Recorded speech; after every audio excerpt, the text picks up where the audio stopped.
Hola, buenas tardes a todas, a todos y bienvenidas y bienvenidos a esta sesión de Divulgacine. En esta edición, sabéis que en Divulgacine, desde que empezó esta iniciativa, evidentemente, llamándose Divulgacine, nos centramos en la divulgación del cine. A lo largo de estos años hemos tenido muchas sesiones dedicadas a periodismo, a crítica, y hoy vamos a tener una sesión dedicada específicamente a contenido, a personas, a creadores de contenido en redes sociales. De la izquierda a la derecha, Pili y Pilar ya ha presentado a los participantes de hoy. De izquierda a derecha, bueno, de derecha a izquierda para vosotros. Les presento Sandra Miret, Melissa Yamel, Carlos Brioso y Javier Morales. Probablemente muchos de vosotros los seguís, los conocéis, pero en esta primera ronda les voy a pedir a cada uno de ellos, empezando otra vez de derecha a izquierda, que se presenten y que nos cuenten brevemente qué papel, qué tipo de contenidos crean en redes sociales para que los situemos un poco y cuáles son las redes sociales en las que tienen mayor protagonismo y en las que se han especializado. Así que por posición, Sandra, cuando quieras. ¿Qué tal? Pues yo soy contenido en redes sociales y soy analista fílmica feminista. Y nada, me dedico pues, a hablar del cine con perspectiva de género y también a destapar un poco esos hombres que no siempre se han portado bien y que creo que tenemos que tener muy en cuenta para hablar de cine y para hablar del arte en general. Hola. Hola, yo soy Melissa Yamel y pues creo contenido para Instagram mayormente. Hablo sobre mujeres en el cine que son poco conocidas en varias áreas, no solamente como actrices, sino más, no sé, montajistas y demás. Y también soy ilustradora y pues nada, soy cineasta también. Espera un segundito porque ha habido problemas con tu micro. A ver, hola. Hola, hola. Ahora sí, se te escucha. Ya me siento más segura con el micrófono, la verdad.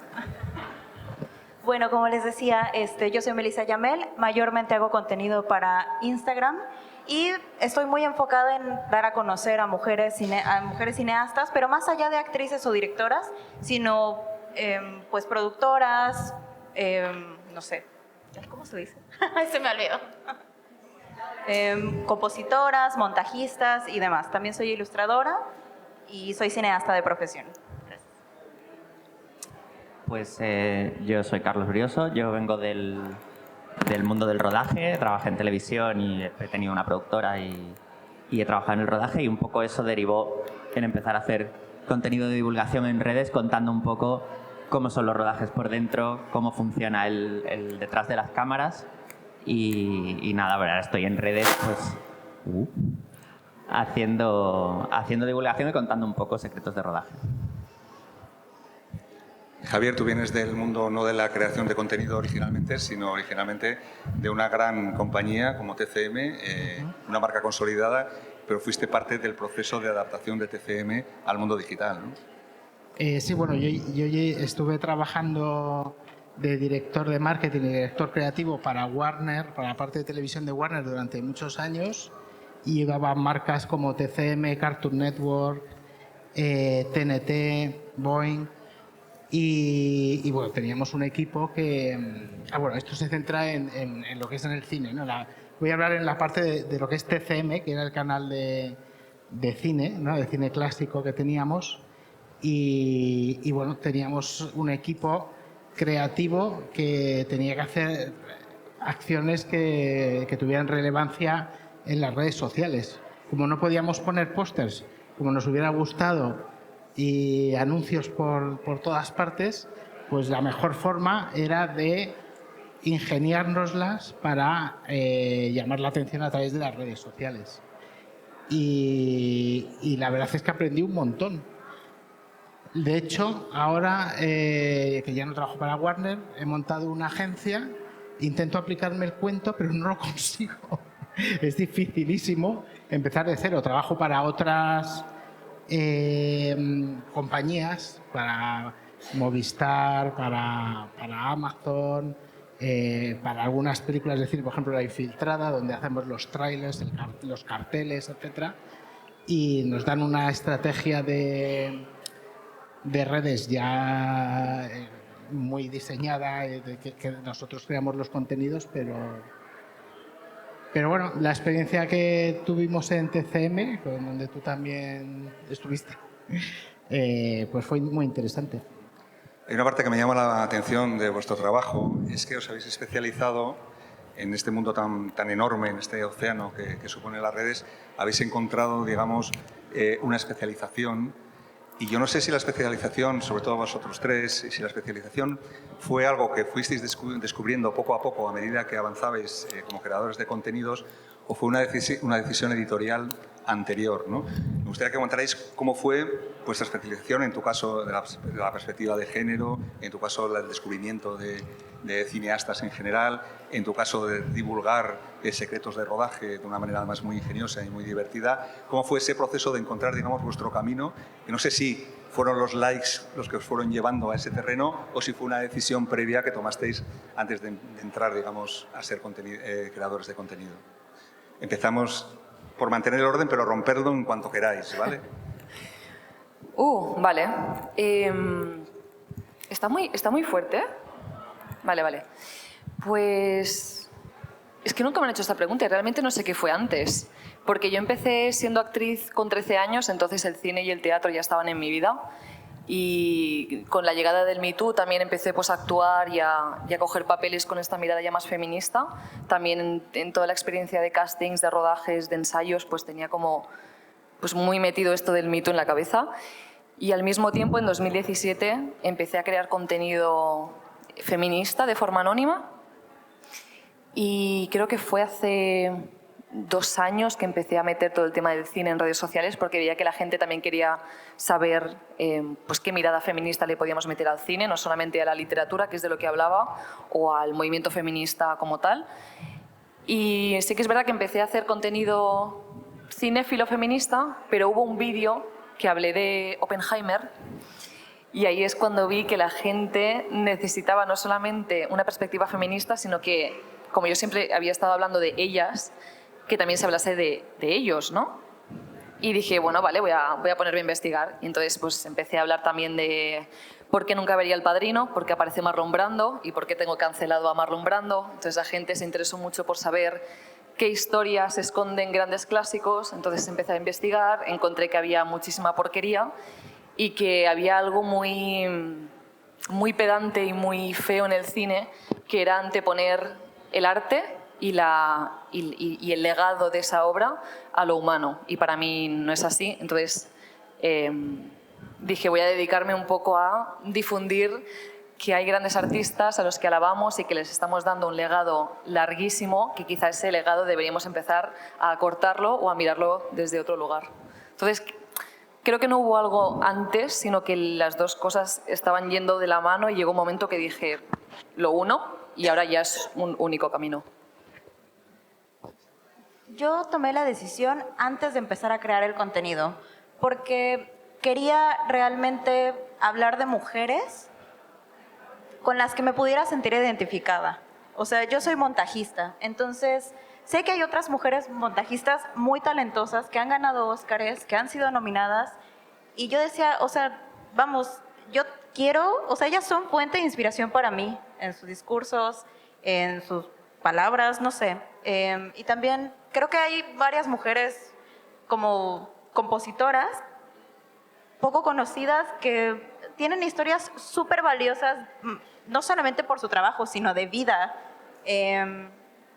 Entonces sí, fue una decisión que realmente tomé antes de empezar a hacer el contenido y traté de buscar mujeres, o bueno, sigo tratando de buscar mujeres que realmente tengan estas historias pues inspiradoras y que inspiren a otras mujeres, o sea, que nos dedicamos al medio audiovisual, ¿no? O sea, por ejemplo, para mí es muy fuerte la historia de Wendy Carlos, de la compositora de La Naranja Mecánica, que, bueno, es una mujer trans y, vamos, es una mujer fascinante que todavía trabaja para la NASA. Y es, vamos, no sé.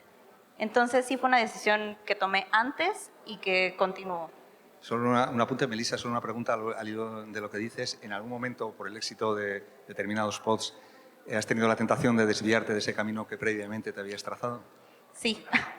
La respuesta corta. ¿Has sentido la necesidad, la tentación de traicionarte? Sí, porque claro, también hay películas que me gustan muchísimo y tengo como una sección llamada películas que me cambiaron la vida, que sí me la cambiaron. Es en serio, no es solo por llamar la atención.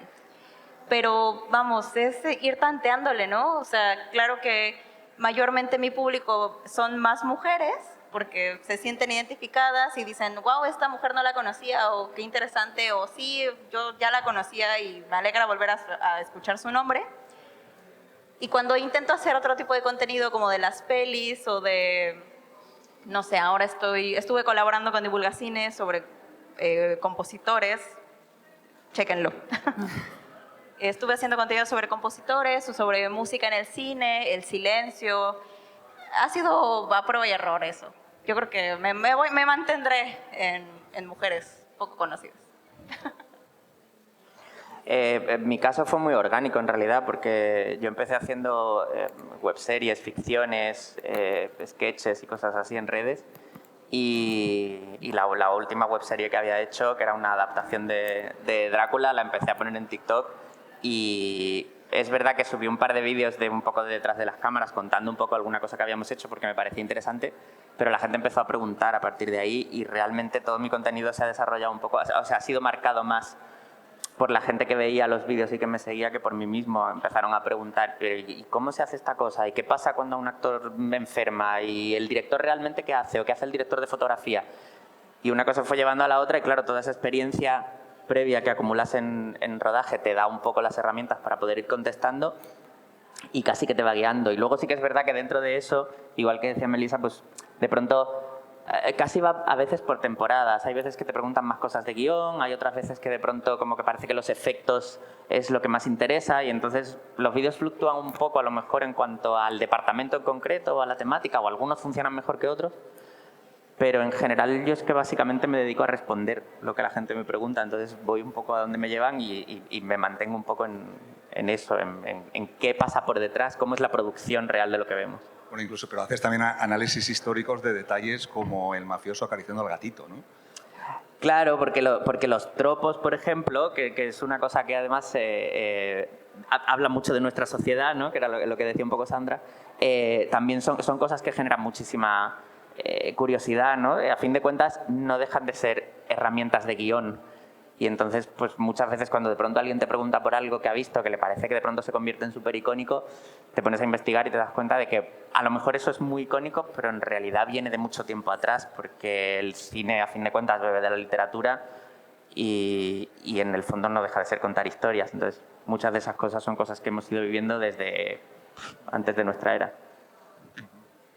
Javi, ¿una marca cómo se adapta? ¿Cómo es la adaptación de una marca gigante, tradicional, que viene de otro mundo? ¿Cómo se puede adaptar y dar el salto para llegar a los nuevos públicos? Tener que dar el salto creando, convirtiéndose a la propia marca en creadores de contenidos, específicamente para redes. En el caso de TCM, bueno, en el caso de los canales de Warner de televisión, contábamos con una materia prima, o sea, ahí sí que éramos afortunados, porque contábamos con una materia prima buenísima. O sea, tanto en Cartoon Network, que teníamos, imaginaos, Hora de Aventuras, Las Supernenas, Steven Universe, o por ejemplo en TNT, que teníamos de Big Bang Theory, o series como El Mentalista, o en TCM, que teníamos todo el catálogo de la Metro, la Warner, la RKO.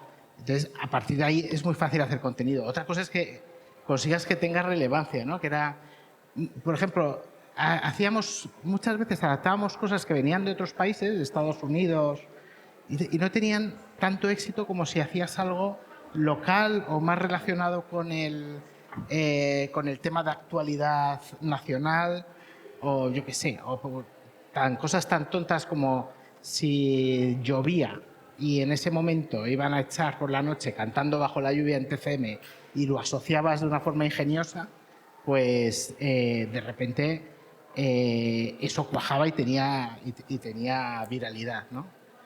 O por ejemplo, me recuerdo en el caso cuando estrenamos en TNT la serie Bota Juan, no sé si la conocéis, pues fue muy sencillo. Estábamos con Diego San José y con Diego Soto, que eran guionistas de la serie, y que llevaba también Diego Soto las redes de TCM, buscar aprovecharse de la política de actualidad de ese momento para generar contenidos. Entonces ¿sabes? Era muy fácil que de repente algo hiciese como boom, ¿sabes? Y luego teníamos un equipo, al llevar el equipo también creativo, teníamos la agilidad de poder hacer ediciones o diseños de una forma rápida, ¿no? Imagínate que de repente, en un momento dado, vemos la oportunidad de hacer una coña con algo que ha sacado el diario Marca, ¿no? Entonces, rápidamente pues hacíamos una portada, lo poníamos y luego también lo que sí que era importante, por ejemplo, en el caso de TNT o de TCM, es tener gente que te sigue relevante, que te ayuda a redireccionar tu trabajo a otras personas, ¿no? Yo qué sé, por ejemplo, teníamos la suerte de que a lo mejor en TCM realmente no teníamos muchos seguidores. ¿Cuántos habría? 100.000 o así. Pero lo que sí que teníamos era gente, a lo mejor teníamos a Antonio Banderas o a lo mejor teníamos a Javier Cámara. Entonces, no era tanto número como, digamos, claro, como entre comillas calidad. O periodistas, ¿no? Teníamos muchos periodistas que nos seguían y en el momento que ellos estaban pendientes de TCM porque les gusta el cine clásico y lo retuiteaban, pues todo eso conseguía bastante viralidad. Y luego también teníamos unos presupuestos que claro, manejábamos la parte de marketing y de contigo, de comunicación, etcétera, y lo que sí que jugamos con una ventaja que a lo mejor no teníais vosotros, que de repente nos inventábamos eventos para alimentar las redes. O sea, por ejemplo, el patrocinio de San Sebastián era una excusa, ¿no?, para que nosotros en las redes dijésemos que estábamos ahí. Y luego teníamos que buscar el ingenio pues, para que eso fuera más, para que llamase la atención. Y recuerdo, por ejemplo, ese es un ejemplo, pero recuerdo que cuando se estrenó El Irlandés, que era cuando Scorsese se decidía a pasarse al lado oscuro de Netflix, ¿no?, por así decirlo, ¿no? La polémica esta de no estrenar en cines y estrenar en una plataforma. Recuerdo que hicimos una valla con una frase que dijo en su día Scorsese, que dice, nunca voy a un hotel que no tenga TCM en su oferta de canales, ¿no? Y entonces eso, claro, hace gracia y se viraliza. Si a lo mejor pones un anuncio solamente de TCM y lo pones el post, pues a la gente le da igual. Entonces es siempre estar buscando formas ingeniosas y es un desgaste, la verdad es que es un desgaste brutal. De contenidos parece que es, digamos, entre comillas, puede tener su apariencia o tópico frívolo, pero hay detrás un trabajo que es tremendo, que hablaremos sobre eso, ¿no? A mí hay una cosa que habéis, bueno, un gran poder conlleva una gran responsabilidad. Tenéis muchísimos seguidoras y seguidores. Hablabais antes de la investigación, ¿no? Decías, Sandra, y tú, que investigáis mucho.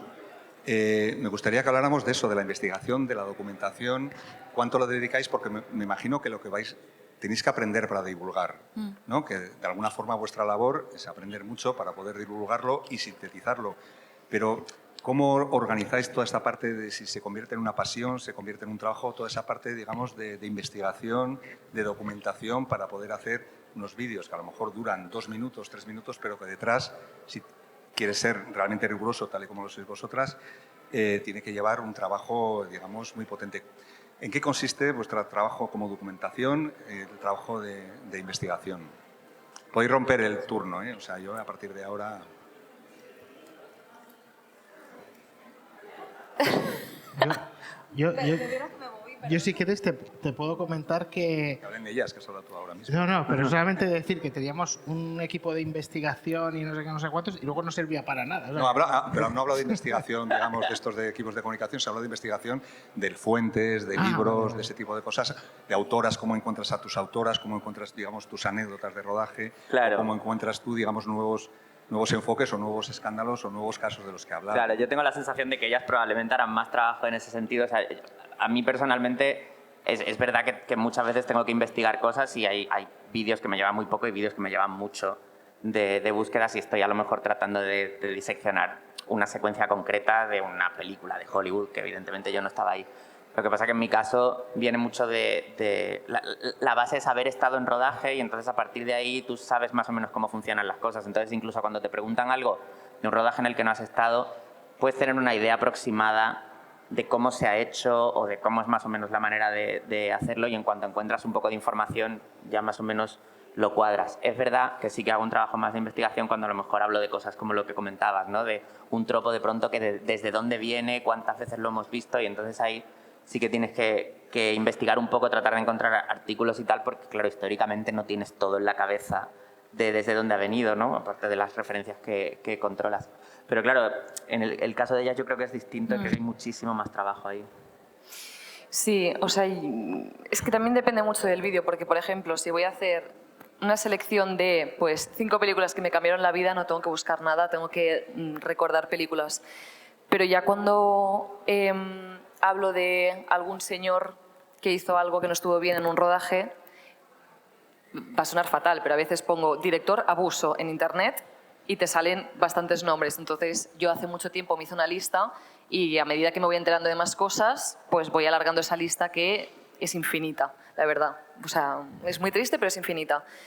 Y es que yo de por sí soy muy curiosa, entonces, aunque no me dedicase a hacer este contenido, si a mí me dicen que Coppola en el último rodaje ha abusado de figurantes, de por sí yo ya voy a ir a los medios a buscar qué ha hecho, cuándo lo ha hecho, dónde lo ha hecho, pero porque yo soy así.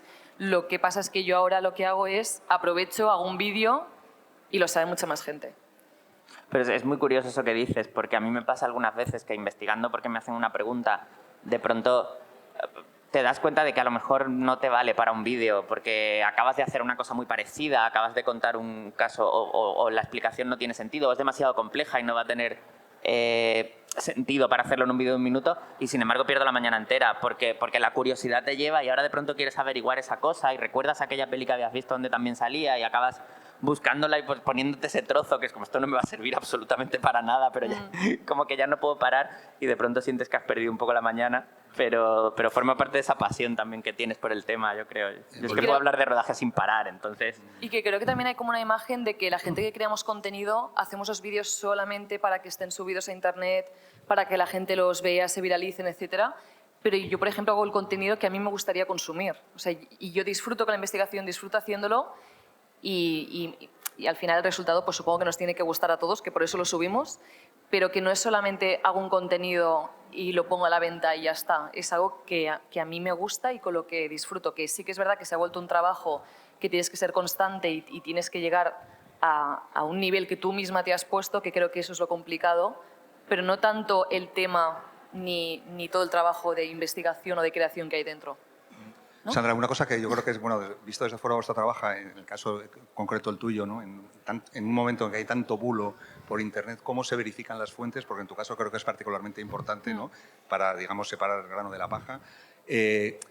O sea, ¿cómo verificas las fuentes? ¿De qué medios te fías? ¿De cuáles no? ¿Vas a medios tradicionales? Porque creo que en tu caso es bastante delicado, sobre todo la utilización de fuentes, dado que no tienes una información directa de los casos que de alguna forma puedes denunciar, ¿no? No tengo unas fuentes o unos medios que diga voy siempre a este diario porque no me fío concretamente de ninguno. Entonces, solamente me fío si se ha tratado en muchos medios y si me llevan a fuentes primarias. Que esas fuentes primarias son muchas veces entrevistas, que la persona entrevistada se lo puede inventar, sea hombre, mujer, quien sea. Pero mi labor no es, yo no voy a cancelar a nadie ni mando una denuncia, yo informo de lo que se ha dicho. Siempre cabe la posibilidad de que sea mentira, pero yo lo que estoy informando es, se ha descubierto por vídeos, por entrevistas, por fotos, lo que sea, que tal persona en tal rodaje hizo eso. ¿Que el director ha mentido? Eso ya no está en mis manos. Yo siempre pienso que no, que por eso se habla de ello y por eso las actrices, los actores y los directores hablan de las cosas, ¿no? Pero normalmente intento, si solamente está en un medio o en dos, son casos que descarto. Pero si veo que se ha llevado incluso a la justicia, pues ya es como, bueno, pues ya sí que lo difundo. También desarrollas un instinto cuando haces esto, porque yo muchas veces, es verdad que lo que yo hago es mucho más irrelevante, quiero decir que si yo me equivoco en cómo alguien ha hecho un efecto no pasa nada, pero es verdad... No te creas. No, me intento que todo lo que cuento sea verdad, ¿no? Y que sea lo más informativo posible. Mucho de lo que me llevó a hacer esto también era porque cuando yo también hacía mis propias producciones, este tipo de información no la encontrabas, porque bueno, hay como manuales y cosas, pero cosas más directas del rodaje, de cómo hacer esto tal, y eso es un poco lo que respondo.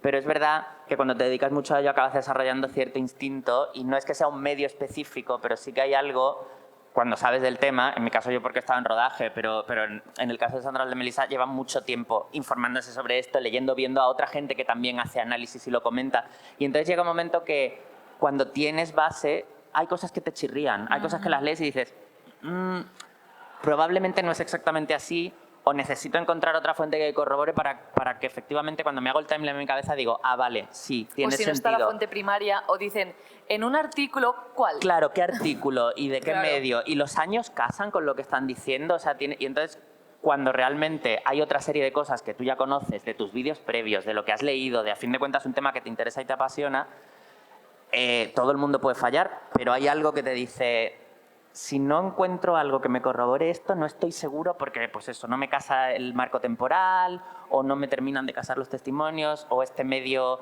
Muchas veces un montón de noticias hacen referencia a un supuesto artículo y ese artículo nunca se encuentra, ¿no? Total, ese que sí. se supone que es el origen no está en ningún sitio y ese tipo de cosas te acaban haciendo un poco saltar las alarmas, yo creo. Melissa, en tu caso me imagino que es particularmente difícil encontrar a desconocidas, ¿no? No se oye bien, creo. No. Se oye. Es complicado que te oigan con el micrófono, de hecho. Te han silenciado como a las montajistas de las que hablas. Qué poético.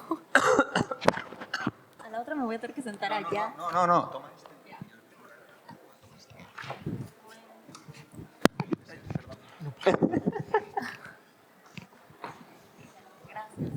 Sí, es complicado. Hoy esto se escucha muy... Es complicado. Yo hago algo muy particular. Por ejemplo, si veo una película, me fijo mucho en los créditos y anoto los nombres de las mujeres. Claro. Y luego voy corriendo a mi computadora, mayormente, y busco en IMDb. O sea, ¿qué hizo esta montajista? ¿Qué ha hecho esta compositora? ¿Qué ha hecho esta...? No sé. Entonces, ya de ahí, bueno, yo ya tenía previamente un listado de mujeres que a mí me gustan. Entonces, solamente conforme voy viendo películas, voy añadiendo. Pero sí que ha sido complicado a veces buscar el metraje para hacer los videos. Hace un par de meses hice un video de una actriz mexicana que fue la primera mujer en hacer una película con sonido en México. Y además, bueno, ella es directora y productora y tiene una historia muy trágica que se conoció después de su fallecimiento. Ay, no. Entonces, si tú buscas metraje de las dos películas que hizo, no hay. No lo hay. Y esa historia yo la sé porque leí un libro. Porque su nombre quedó ahí en un libro anotado como acotación, ¿no? Como Perlita, la esposa de... Pero a mí no me importa el señor, o sea, a mí me importa que no se nombre como la esposa de, sino que se nombre como Perlita. Bueno, no me acuerdo ahora su nombre, se le decía Perlita. Pero vamos, o sea, a mí me gusta mucho leer, entonces me clavo mucho buscando libros o buscando en la página 98 de Google a ver si sale algo. O sea, veo videos, veo entrevistas y de ahí voy sacando todo un compilado de información, o sea, un documento, un textote, y casi es como si fueras un cineasta, ¿no? Si te dedicas a hacer creación de contenido, porque tienes que hacer un guión lo más simplificado posible, usando términos que la gente pueda entender, o sea, la gente que no se dedica a eso pueda entender. Y otro poco me siento muy de la mano con lo que dices, de publicidad, porque también yo voy viendo las tendencias.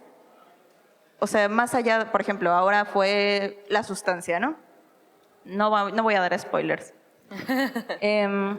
Ahora fue La Sustancia. Y sí, Demi Moore, y sí, Margaret Qualley. Pero a mí me interesa quién es Coralie Farjad. ¿Qué ha hecho por el cine? O sea, ¿tiene otra peli? ¿Qué enfoque tiene? Vamos, o sea, como que voy desmenuzando, bueno, no sé si se dice desmenuzando aquí. Sí. O sea, voy desglosando una película y le voy sacando como esos pequeños destellos de esperanza, ¿no? O sea, como veo aquí estas mujeres, están ahí por algo, porque habrán hecho algo y el simple hecho de que ya estén en los créditos ya son importantes. ¿Qué hay en esa historia? Entonces, pues sí, es complicado y sí, casi es como 2 trabajos el hacer el video y además tener que estar cazando la tendencia, buscándolo, cómo lo vas a decir y bueno, eso es otro tema, pero... Es que el caso de Melissa además es especialmente complejo porque estamos hablando de gente, independientemente del género, que ya son puestos invisibilizados, o sea, que normalmente... Que a mí es una cosa que habiendo estado dentro del rodaje siempre me da un poco de rabia que las películas, entiendo que las tengan que promocionar los actores, pero que se les pregunta siempre a los actores y como mucho al director sobre cómo se ha hecho algo, se hablan de dirección artística de pronto, del vestuario, y claro, es como, esta no es la gente que debería estar hablando de esto, pero esa otra gente está completamente invisibilizada porque no son pues la cara visible, no tienen el glamour y tal. Si a eso le añades que encima son mujeres y que se ha silenciado su carrera, entonces es como... Yo, que me cuesta encontrar cosas específicas sobre puestos, si encima además tengo que buscar a estas mujeres invisibilizadas por la historia, me parece dificilísimo. Porque claro, esa es la cosa, que no hay esa información, ¿no? Por eso de hecho es tan interesante que salga. Si alguien del público tiene... Ahora no se me oye a mí. Si alguien del público tiene alguna pregunta... Sí, se oye. No, digo, si alguien del público tiene alguna pregunta, no tiene más que levantar la mano y lanzar una pregunta genérica o a alguno de los participantes en general, pues ahí tenemos una pregunta.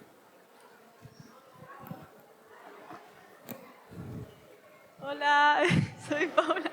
Tengo varias preguntas, espera un momento que busque alguna que tenga más sentido. Es que yo quería preguntar sobre el cine actual, ¿cuál creéis que es la mayor virtud que creéis que tiene el cine actual y cuál es la mayor desventaja que enfrenta ahora mismo? Si se puede. Wow. ¿Cuál es? La mayor virtud desventaja. y la mayor desventaja del cine actual, en general. Mira, casi sin pensar te voy a decir que la mayor ventaja es la diversidad que hay ahora mismo y toda la visibilidad que se le está dando a cosas que han estado invisibilizadas. Y la desventaja, la gente que dice que es wokismo.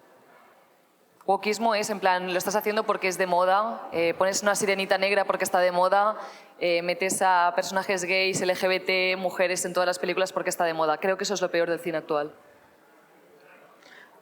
No te he entendido muy bien, ¿la acusación de wokismo o el wokismo? Claro, no, la acusación. El wokismo, o sea, que la gente vea películas diversas Perdona, y con incluso y que digan, es wokismo. Para mí eso es lo peor de ahora mismo. Yo creo que una de las ventajas es el acceso a ver películas. Creo que ahora es mucho más fácil acceder a ver películas que a lo mejor no estaban a nuestro alcance, ¿no? O sea, si yo quiero ver una película de años atrás, probablemente, si tengo suerte, está digitalizada. O, bueno, o la plataforma, o que puedes ir a la biblioteca, o no sé, o sea, como que ahora es mucho más fácil acceder a cine al que antes no teníamos acceso. Y la desventaja, pues no sé, no sé. No, realmente ahora mismo no puedo pensar en una desventaja. Regresamos.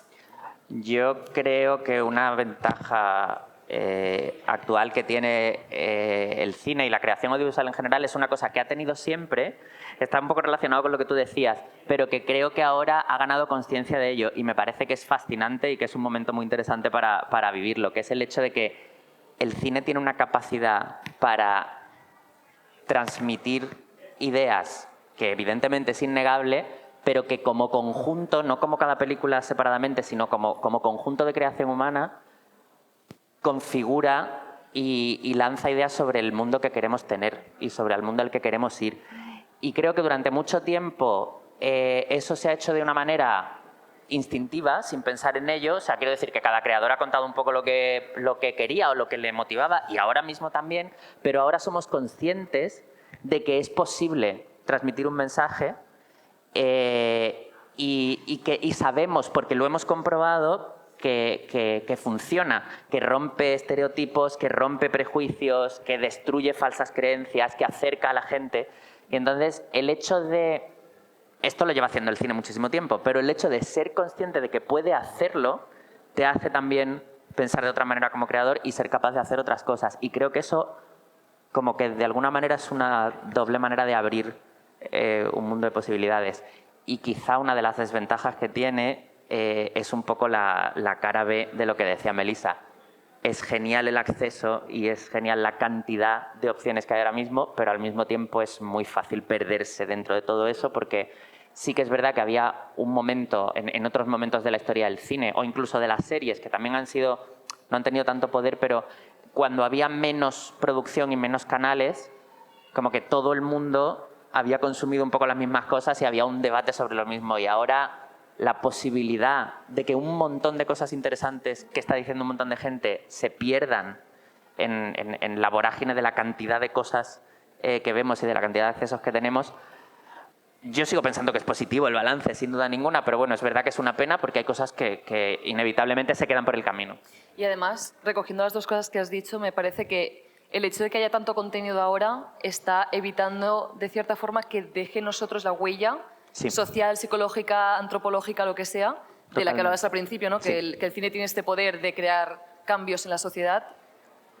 Pero claro, si hay tantísimo contenido y pasa de una forma anecdótica porque vemos una cosa que nos marca como la sustancia, pero dentro de 2 meses vamos a ver otra cosa que nos va a marcar y la sustancia va a quedar en segundo plano, creo que no tiene como tanto espacio y tanto poder como tenían otras pelis de marcar algo. Me parece súper interesante porque quizá a lo mejor lo que está es cambiando un poco el paradigma y a lo mejor en lugar de esas grandes películas o esas grandes series que nos marcaban, que efectivamente ahora no tal, es un grupo. Total. Es un montón de creadores lanzando unas ideas sobre el mundo que necesitamos oír y a lo mejor es verdad que cada uno se pierde un poco, pero que de algún modo como conjunto, como género, como movimiento artístico incluso, acaban un poco llegándonos de esa otra manera. Es un poco faena para el creador individual que a lo mejor se pierde dentro de la ola, pero de algún modo la ola igual sigue llegando, aunque tú hayas visto una peli y yo otra, y Melissa haya visto otra, Javier haya visto otra, pero estamos un poco viendo... Sí, es inevitable, hay tendencias, por ejemplo, en el último Festival de San Sebastián,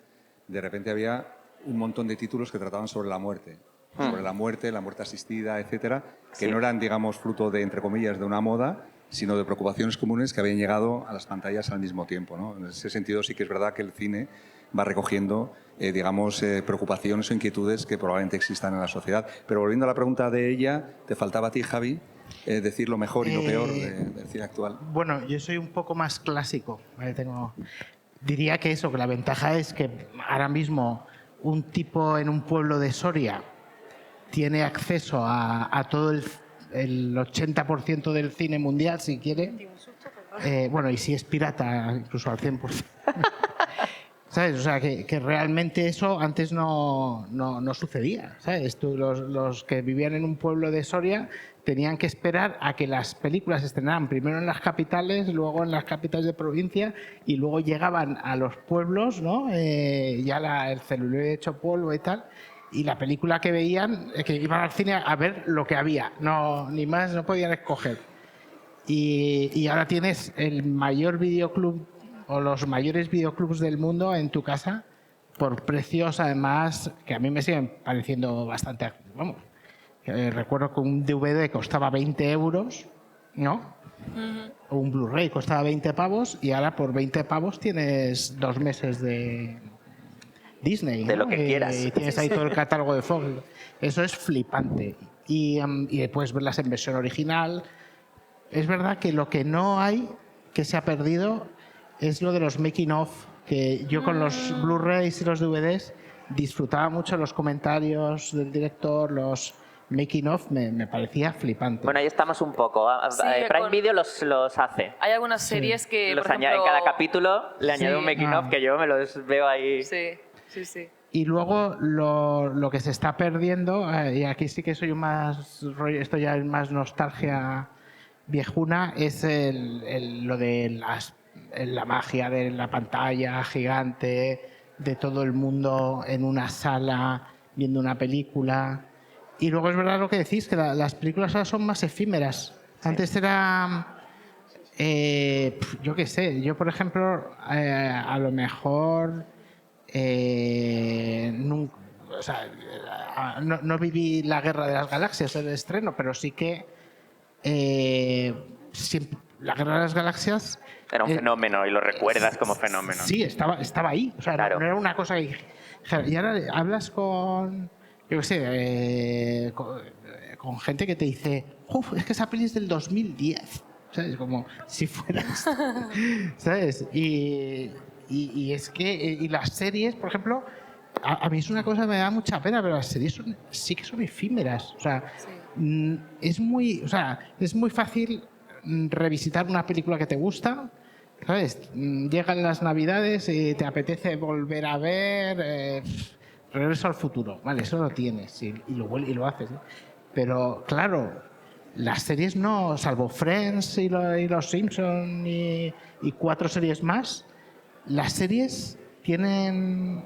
es como, por mucho que sean fenómenos, no se revisitan, no van a quedar, yo creo, como el cine, ¿no? Que tiene más capacidad. Bueno, hay un tema también ahí de Eso duración. es un poco generacional, te iba a decir, Sí. porque hay generaciones que sí ven y reven series a pesar de que son un montón de horas. Yo reviso un montón de... sí, Eso, lo que pasa que es verdad que son las generaciones más jóvenes, pero sí se hace, ¿eh? Sí, bueno. No sé si hay más preguntas por ahí. Dale, tú tenías más preguntas, ¿no? Sí, Dale, dale. pues sigue. Sí.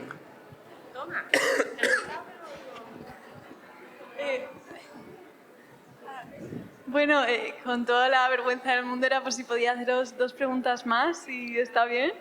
Sí, Hombre, ¿no? claro, si son Claro. buenas, que las van a ser, pues por supuesto.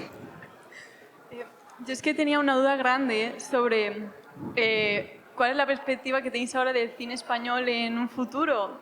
Yo personalmente querría ser guionista, pero no sé cómo está el asunto actualmente. Mira, luego si quieres, ahí te cuento algunas cosas que te pueden interesar, ¿vale? Por una serie de circunstancias. Pero bueno, ¿cómo está el cine español? También es pregunta, digamos, amplia. No Guau, sé si se sí. puede sintetizar. ¿Cómo está el cine español?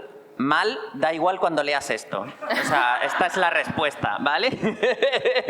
Industrialmente mal, pero artísticamente. No, claro, quiero decir que hay que asumir, y esto es verdad, y no quiero que nadie se lo tome como demasiado pesimista, pero la industria del cine español es pequeña, precaria, y va un poco a trompicones. Y es verdad que es inestable, que es difícil dedicarse a ello, te lo digo yo, y bueno, que todo eso es así. Pero también es cierto que las cosas cambian cada vez más rápido, que las situaciones que antes se alargaban cuando tú sabías, pues eso, que una industria era pequeña y precaria, iba a durar los siguientes 10 años siendo así, y que ahora a lo mejor no, que se hace más contenido que nunca, que se está empezando a hacer un contenido súper interesante en plataformas, contenido que ya solo va a plataformas, series buenísimas que afortunadamente se están haciendo ya de capítulos más cortos y duraciones más cortas para que haya un trabajo de calidad para todo el mundo, y que bueno, que ser guionista no es sencillo, que dedicarse solo a ello es complicado y lleva tiempo, que lleva tanta o más energía formarse para ello como hacer los contactos adecuados, estar en la industria, adquirir experiencia y relacionarse, que sí que te diría como consejo que pienses que forma parte de tu formación esa parte de los contactos, igual que forma parte de formarse, aprender, leer y cultivarse, y que nada de esto debería desanimarte de lo que quieres hacer nunca. Y luego Yo también- creo que en el cine español sería interesante que lo apoyásemos más. Yo la primera también, porque creo que solemos como valorar mucho más el cine de fuera, el estadounidense, los grandes efectos, las grandes historias, ¿no? Y creo que si tenemos, yo qué sé, 7 opciones para ir a ver al cine, pues vamos a elegir antes una macroproducción de Hollywood que una producción independiente española, ¿no? Entonces creo que también es mucho el trabajo de cada espectador, del público, de apoyar nuestro cine para que eso pueda crecer, porque como has dicho, es súper precario. La cultura en España sobrevive como puede, entonces no solamente tenemos que fiarnos de cuánto dinero entra, sino también de cómo apoyamos nosotros el cine, ¿no? Y ser guionista es súper difícil, pero ojalá lo seas, así que te animo un montón, porque necesitamos a muchas más tías escribiendo historias, así que ojalá algún día vea una peli y esté ahí tu nombre. Yo voy a romper un poco mi papel de moderador. Yo creo que efectivamente, como decía Carlos, el cine español atraviesa siempre dificultades industriales pero creo que particularmente este año estamos en un año espectacular de cine español. O sea, no hay una película dominante como pudiera ser Asbestas hace unos años, pero hay una serie de películas más o menos independientes, algunas sorpresas incluso de taquilla que son increíbles. Y otro, se me ocurre... La Infiltrada, Salve María... digamos que hay grandes... Bueno, él hizo el tráiler de La Infiltrada. No. Pero creo que es un año que no hay películas dominantes y está desde Almodóvar hasta Mujeres debutantes, y uno de los grandes fenómenos que ha habido en el cine español en los últimos años ha sido la incorporación de muchísimas directoras, gracias también a un ejercicio de discriminación positiva. Pero más allá de la discriminación positiva, ha dado pie a que hayan surgido un talento de directoras que es impresionante. Y yo diría que este año es probablemente el mejor año de cine español de hace bastante tiempo.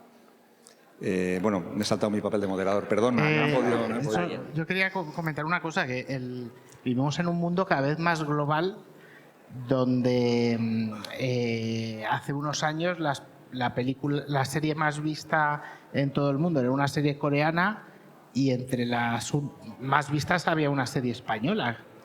Y jolín, vamos, el cine, o sea, industria hay. O sea, Movistar está haciendo unas producciones alucinantes. No sé si habéis visto Querer o Celeste, por ejemplo. Se están haciendo muchas cosas de muchos géneros. Y es verdad que muchas pasan desapercibidas, pero... Y yo te animaría a que si quieres ser guionista, también existe la posibilidad, si tienes dinero, de irte a estudiar a Estados Unidos, que es donde está... Que tiene mucho dinero, ¿no? O sea, no, bueno, pero me refiero que al final dices, hostias, quiero ser guionista, ¿no? Pues los mejores sitios a lo mejor son en Inglaterra, en Estados Unidos, donde realmente se toman la industria muy en serio, porque es una de las industrias que más dinero dan en Estados Unidos, no, pero o sea, bueno, la industria de Javi, entretenimiento. Sin ser tan ambicioso, yo creo que sin salir de España ahora mismo hay escuelas, hay másteres y aparte de eso también hay, digamos, programas de desarrollo de proyectos. Digamos, bueno, yo trabajo ahora mismo en Dama Autor, tiene programas de desarrollo de proyectos que salen convocatorias en las que puedes encontrar con una idea una tutorización de guionistas ya profesionales. O sea que hay diversos, por eso te decía de hablar después, y que hay diversas posibilidades, diversas líneas, diversos horizontes que se te pueden abrir, no tan ambiciosos que ojalá te pudieras nos pudiéramos, me iría yo a aprender. No, ya digo, pero que no, independiente de que puede ser ambicioso o no, que la industria del cine español, pues eso es muy regular, pero que si tú quieres ser guionista, no tienes por qué ser guionista en España, que puedes, ¿sabes? Que puedes ser guionista y punto, ¿sabes? En Francia, en Inglaterra, en Estados Unidos, ¿no? No sé si hay más preguntas. Tenías otra pregunta, ¿verdad? Tenías dos. Esta era la primera. Fíjate lo que dan tus preguntas de sí. Es que creo que tampoco hay más, ¿no? Sí, vale, súper, venga, pues ahora... Dale, bueno, pero ya termina. No, dinos, sí, hombre. Claro. Eran tan buenas que sigue. Muchas gracias.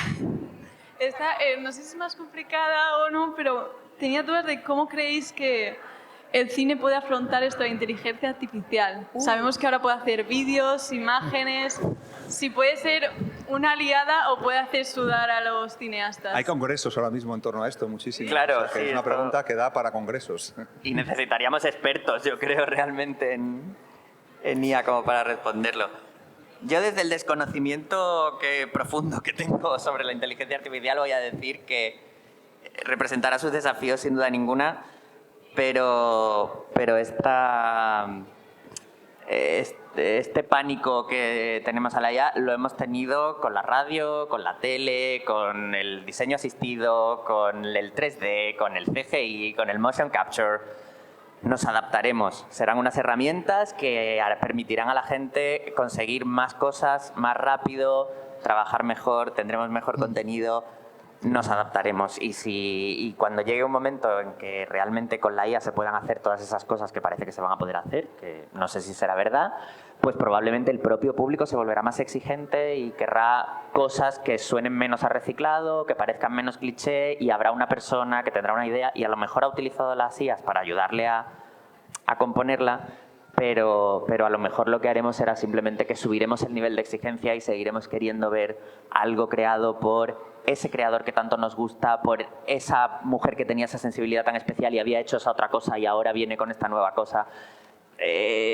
Todo se reabsorbe y se readapta, porque de hecho cuando realmente cualquier herramienta que conocemos nos invalida por completo lo que estamos haciendo, la desechamos o la reconvertimos. Es la historia de la humanidad. O sea que no sé si peco de ingenuo, pero no estoy demasiado preocupado. No, de optimista quizás, pero está bien tener una visión optimista, ¿no?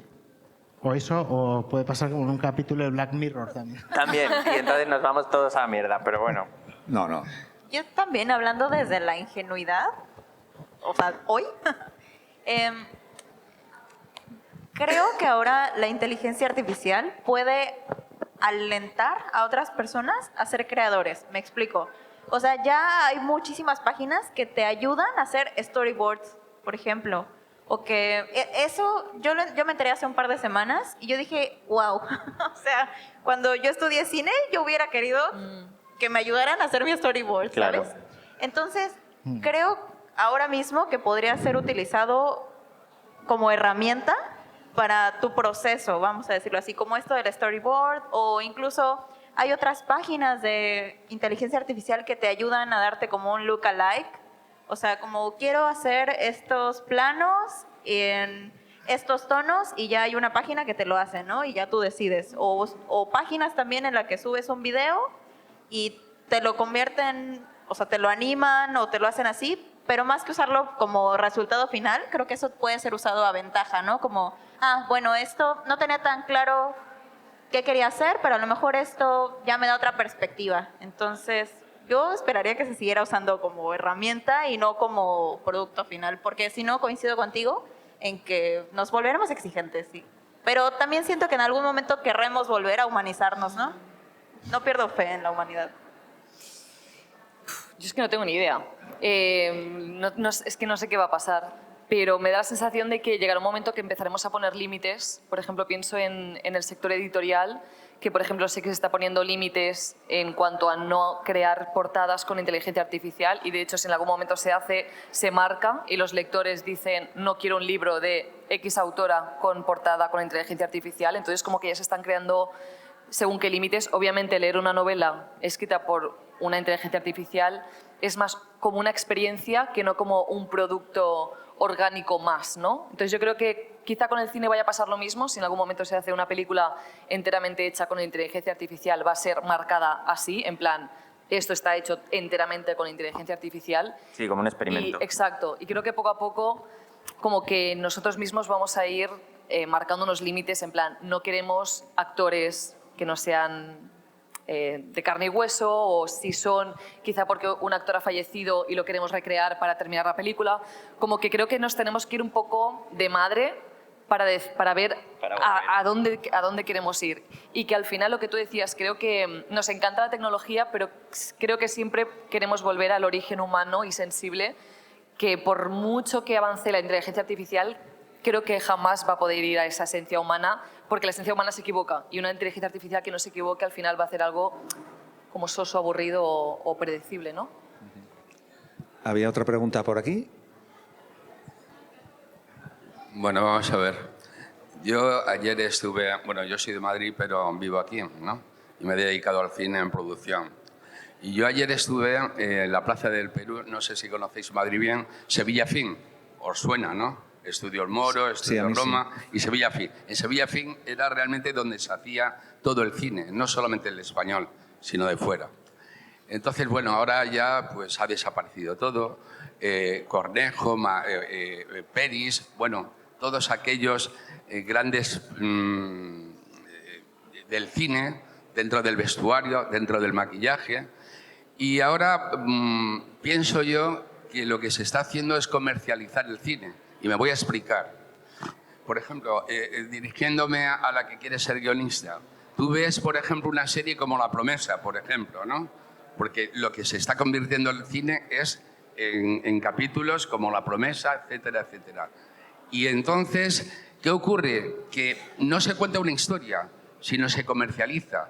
Y como interesa, si era para 20 capítulos, pues se convierten en 60 capítulos. Y va perdiendo el interés. van modificando el guión esto realmente no se ajusta al principio y eso yo creo que es mal para el cine. Luego yo también considero que hay buenos actores y buenas actrices, cada vez mejores actrices que actores, de verdad, y lo digo de verdad. Pero son desaprovechados en ese sentido porque no se está haciendo un cine bueno. Bardem, para hacer cine se tiene que ir fuera, o algunos otros que son buenos se tienen que ir fuera. Y en España, precisamente, yo creo que se está perdiendo la virtud del cine, de ver el cine, están desapareciendo salas y se está, pues, las plataformas. Entonces yo creo que del cine va a vivir mucha gente, pero el cine ya no es igual de ahora al de antes. Entonces va a depender mucho de las nuevas generaciones, de lo que deseen hacer las nuevas generaciones para no perder lo que fue la historia del cine. Siempre, yo que voy a clases aquí de cine, ¿no? Pues cuando no estamos con Stanley Donen, estamos con Scorsese, etcétera y tal, ¿no? ¿Podremos hacer el día de mañana un cine, recuperar el cine que teníamos antes? Por ejemplo, Los Santos Inocentes, de Mario Camus. ¿Lo podremos volver a hacer o nos atenemos a lo que he dicho antes, comercializar el cine? Bueno, yo creo que hay muchas, digamos que hay muchas facetas en lo que hablas en tu comentario más que pregunta, ¿no? Yo creo, creo que el cine anterior no siempre fue mejor. Creo que también has citado La Promesa, que es una serie de televisión. Digamos, las series de televisión diarias tienen una idiosincrasia totalmente diferente a lo que es el cine. Son dos lenguajes diferentes, las series diarias, las series y el cine. O sea que son diferentes. Y sí que es verdad que yo coincido contigo que cuando vas cumpliendo edad, que yo también la tengo, digamos que echas de menos lo que te marcó en tu juventud, pero sí que es verdad que los referentes que hemos tenido nosotros, que es Stanley Donen, por ejemplo, que yo lo he visto muchísimo y siempre vuelvo a esos referentes, para la gente joven los referentes son otros y no por ello van a ser referentes peores, ¿no? No sé cómo lo veis vosotros. Creo que hay un punto generacional que siempre tenemos, digamos, la tentación de la nostalgia y que hay que ser conscientes de esa propia tentación, ¿no? Creo que no cualquier tiempo pasado fue mejor, hay buenas películas ahora y había buenas películas en Los Santos Inocentes y no coincido contigo en lo que en lo de que los actores españoles no son buenos porque tenemos actores estupendos, ¿no? Pero bueno, es una cuestión de opinión. Pero me gustaría que pasáramos a otro tema que creo que es interesante, que es el del lenguaje. Las redes sociales van muy rápido, las redes sociales salen nuevas, ahora la gente se va de X y se va a otras redes sociales que yo ya empiezo a desconocer. El lenguaje también ha ido cambiando desde los tiempos de Facebook a los tiempos de TikTok. Me imagino, no estoy muy consciente de que sigue cambiando. Es la pregunta si os crea mucho estrés la adaptación a los nuevos lenguajes que van evolucionando, ¿no? O cómo habéis evolucionado vosotros en ese propio lenguaje en redes sociales. Yo estoy tranquila. No estoy en otra, o sea, estoy en Instagram y en TikTok porque es donde subo mi contenido y el lenguaje pues es mi forma de hablar y mi forma de crear contenido. Sí que es verdad que si tú me ves en vídeos y me ves en persona cambia un poco, pero porque es, bueno, un poco formato cine, ¿no? Un plano cerrado, yo hablando tal. Sí que es verdad que cuando empecé a hacer vídeos sí que fue un cambio brusco y tuve que adaptarme porque yo no hacía vídeos, era todo desde el anonimato y de forma escrita, entonces ahí sí que fue como, wow, ¿cómo me adapto? Crear algo bonito, que sea estético, qué forma de comunicar puede enganchar, ¿no? El poner un clickbait al principio, pero en cuanto tú encuentras tu forma de comunicar en la que tú te sientas cómoda, no en la que tú quieras que la gente, porque creo que aquí los creadores de contenido a veces fallamos y yo me he encontrado ahí, de decir qué va a ser más consumible o más viralizable y con qué me encuentro yo cómoda. Y al final, si intentas ser viral, te va a salir mal, o bueno, a veces te sale bien, pero no estás tú ahí en esencia y no lo estás disfrutando y al final opta por cómo a ti te gusta comunicar y cómo a ti te gusta ver también el contenido. Y yo ahí, por ejemplo, me siento cómoda. Dentro de 2 años quizá me haces esta pregunta y ha cambiado todo y te digo, no sé qué hacer, no entiendo a esta generación. Bueno, de hecho, a veces consumo TikTok y digo, no entiendo absolutamente nada, pero yo sigo poniendo ahí mi contenido y de momento va bien. Pues imagínate yo. Ya, no, es que yo lo entiendo, También mi madre a veces me dice, ¿esto por qué? Yo, es que no tienes ni que preguntar. Si no te gusta, desliza porque te vas a encontrar cada cosa. Claro, yo creo que es una cuestión de perspectiva y creo que es una cosa a lo mejor, tal como tú lo enfocabas, creo que es algo a lo que se enfrentan más, por ejemplo, las marcas o los departamentos de marketing o de relaciones públicas que sí que no tienen ese lenguaje como nativo. yo entiendo que cuando nos ponemos a describir lo rápido que van las cosas, lo sintético que son los TikToks, que metemos cortes de montaje, que no dejamos pausas para nada, pero es que nosotros nos dedicamos a eso, es que es nuestro lenguaje. Yo no me siento estresado cuando hago un vídeo. Y es verdad que si miro mis vídeos antiguos, hablaba mucho más despacio. De hecho, si me miro pienso, estás muerto. Estás en muerte clínica ahora mismo. ¿Cómo hacías este vídeo y la gente te veía si estás Claro, porque cadáver? quizás también, digamos, la rapidez ha ido creciendo, ¿no? La Claro, rapidez. y porque también O la tú- demanda del, digamos, del espectador, del y porque seguidor. tú mismo también te adaptas, Y aprendes. porque yo soy también consumidor, o sea, quiero decir, yo subo contenido a TikTok, pero veo muchísimo TikTok, entonces cuando es tu idioma no te lo planteas. Simplemente sucede. Y a lo mejor es verdad que luego nos quedaremos antiguos, esto pasará probablemente, Seguro. y diremos, no entiendo a los niños de ahora, pero ahora mismo es que es bastante natural. Sí, es verdad, está siempre con el truco de, si empiezas con una pregunta muchas veces se engancha mejor. Pero son detalles, en el fondo te estás expresando tú y también estás viendo, yo creo que casi de una manera inconsciente, ves los vídeos de los demás, ves lo que te transmiten y acabas haciéndolo tu lenguaje, ¿no? Es como los memes o los cambios en las expresiones o las cosas que se ponen de moda. No estás rastreándolas para decirlas tú y ser guay, es que te nace, porque Exacto. Sí, que forman te van parte quedando, de tu ¿no? día a Que te día. Entonces, De hecho- forman parte de tu imaginario. Todo el mundo que dice el clickbait, sí, pero es que de forma natural cuando hablamos muchas veces empezamos por la pregunta, ¿sabías que no sé qué? O un Claro. chiste empieza con una pregunta muchas veces, Sí, que no eso. todo es tan mecánico y tan premeditado, es una Sí, que son forma de hablar para técnicas enganchar. narrativas que existían desde Exacto, Claro. tiempos sí, sí, desde inmemoriales. siempre. O sea, yo me siento muy cómoda con el tipo de contenido que hago. La verdad es que fue difícil al principio. O sea, yo también cuando empecé, es que de todos creo que yo soy la que menos tiempo lleva, pero ahí vamos. O sea, cuando empecé, pues claro, ya hay mucha gente que lo hace, pero dije, ¿cómo lo hago yo diferente? Y después de quebrarme la cabeza viendo estos videos de tips y ver a otros creadores y no sé qué, dije, o sea, solamente ser tú mismo, o sea, aunque suene súper cliché, y decirlo como a ti o sea, como tú lo dirías en una plática tú por tú, es lo que va a funcionar. No creo que haya más. Vamos, además de lo técnico de hablar un poco más rápido y que de los cortes y de no dejar aire y ejemplificar con videos, pero es que creo que solamente no me estresa, porque si hablas de lo que te gusta, se nota.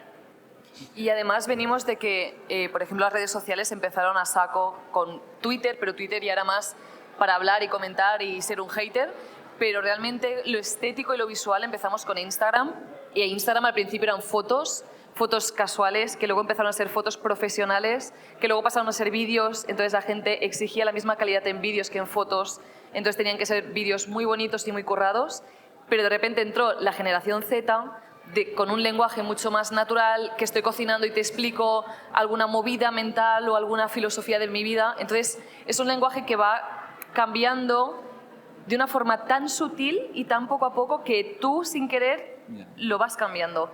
Pero de repente si miras tu contenido pasado, dices, qué fuerte, porque sin darme cuenta he pasado de algo así a todo lo opuesto o algo súper distinto. Claro, y esta transición, Javi, desde el punto de vista de las marcas, tú que trabajas para marcas, ¿cómo se adapta una marca y cómo se convence a una marca para adaptarse a este tipo de lenguaje que probablemente los ejecutivos de las marcas, que son señores o señoras de cierta edad, les cueste adaptarse, ¿no? Porque creo que una de las, bueno, desde mi perspectiva un poquito más exterior, una de las cosas peores que puede hacer una marca es hacérsela joven, ¿no? Entre comillas, y fingir que es una marca joven. Hacérsela guay. O sea, digamos que hacérsela guay, ¿no? El señor Vance con una gorra así, es mal.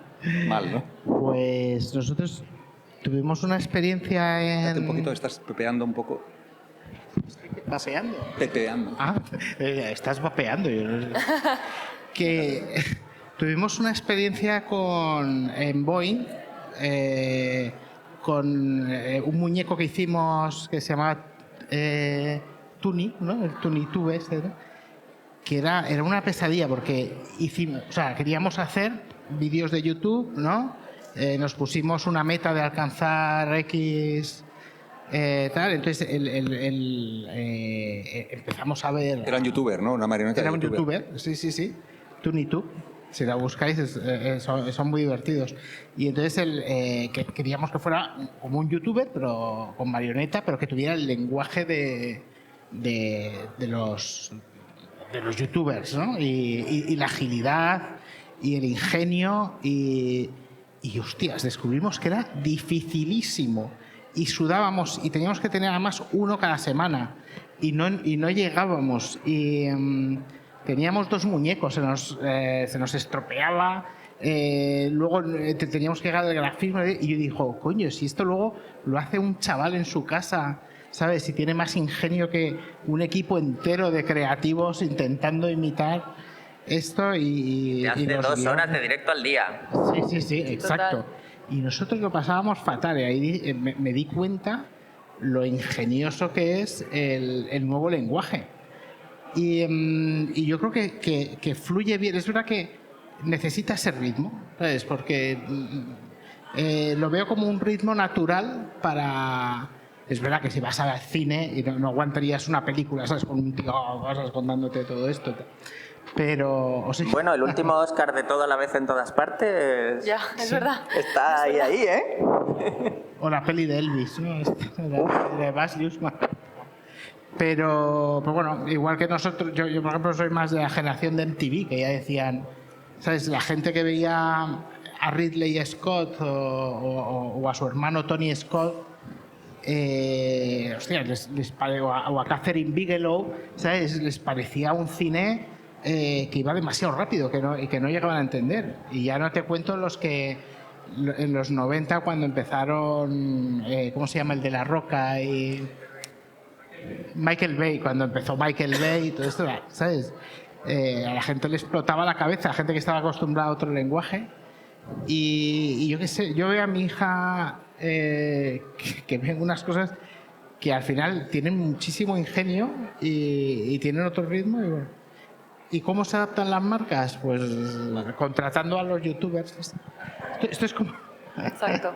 Contratando a la gente que sabe hacerlo, ¿no? Que nos contraten, de hecho. Exacto. O sea, nos parece bien esto. Bueno, ahora que habláis con las marcas, ¿no? Quería hablar un poquito de la monetización de vuestro trabajo, porque bueno, vosotros trabajáis en solitario, pero necesitáis monetizar vuestro trabajo y la relación con las marcas, ¿no? Comentábamos antes la difícil relación en algunos momentos con las marcas que pueden patrocinar vuestro trabajo y no sé si tenéis marcas o digamos una línea editorial con qué tipo de marcas colaborar o con qué tipo de marcas no, si tenéis líneas rojas con algunas marcas, ¿cómo os planteáis esta relación inevitable en algún momento? Porque en algún momento os van a llamar o os han llamado las marcas, ¿no? Pues es un tema, o sea, claro, estoy organizando todos los pensamientos que tengo en mi cabeza. Yo trabajo con bastantes marcas que son, pues, por ejemplo, distribuidoras de cine o son marcas como tal, en plan un colchón, depende, ¿no? Pero siempre que lo hago intento que entre mucho en cómo soy yo de persona, en cuáles son mis ideales y en cómo veo yo el mundo o qué le puede interesar a la gente. O sea, yo algo que para mí es muy importante es todo el contenido que yo haga tiene que ser contenido que a mí me gustaría ver. Entonces, si yo voy a promocionar un colchón, que es probablemente la promoción más diferente a lo que suelo hacer artístico, dije, colchón. Y luego dije, bueno, claro, me acabo de mudar a Madrid, tiene todo el sentido del mundo tener un colchón, es algo que todo el mundo necesita, lo probé, es súper cómodo y dije, chica, pues igual la gente quiere un... Claro, igual la gente duerme, ¿no? Entonces, si tú también le pones una narrativa tuya de todas sabéis que me acabo de mudar a Madrid, pues mira, tengo la suerte de que de repente lo llevas desde un lugar tan orgánico y tan humano que a la gente eso también le gusta y al mismo tiempo estás promocionando algo totalmente normal, de una forma normal que lo podrías ver en la tele, pero como la gente ya no consume tele, tú de alguna forma acabas siendo la tele de la gente, ¿no? Sobre todo de la gente joven. Entonces, para mí, siempre intento que sea o una marca que encaje muy bien con mis ideales o con lo que yo quiero transmitir o de forma artística o contenido vegano y vegetariano también. Y si es algo muy distinto como un producto muy concreto como es un colchón o una cosa así, tiene que ser útil y que yo sepa que es algo que la gente quiere ver o que necesita ver. Si se aleja de todo esto, tendría que ver de qué forma lo puedo meter dentro de la narrativa del cine, la literatura, la ficción, viajes, algo que le pueda interesar a la gente.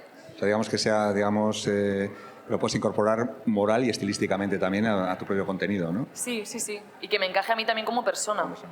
Claro, hay un poco también de relevancia, o sea, quiero decir, también tiene sentido que seas consciente de cuál es tu audiencia. Entonces, es verdad que yo en ese sentido tengo mucha suerte porque mi contenido es muy de nicho y las marcas que normalmente contactan conmigo son distribuidoras, productoras, salas de cine, que tiene todo el sentido, que la gente que me sigue quiere incluso enterarse de que eso está pasando, de que hay una cosa que se está estrenando o algo así, ¿no? Entonces, pero es verdad que yo creo que es un poco lo que decía Sandra, es que encaje contigo, que haya cierta honestidad. Todos sabemos cómo funciona la publicidad y tampoco hay necesidad de... Entonces, con no ocultarlo, con ser consciente de que estás haciendo un patrocinio, la gente además cada vez es más consciente y cada vez entiende mejor que esa cosa que tú estás haciendo lo que te permite es hacer todo el resto del contenido gratuito que la gente consume, o sea, que lo consumen gracias a eso. Entonces, si eres capaz también de transmitir eso bien, también tiene sentido. Y luego está eso, primero, que vaya contigo, que no vaya en contra de tus ideales o de cómo ves el mundo,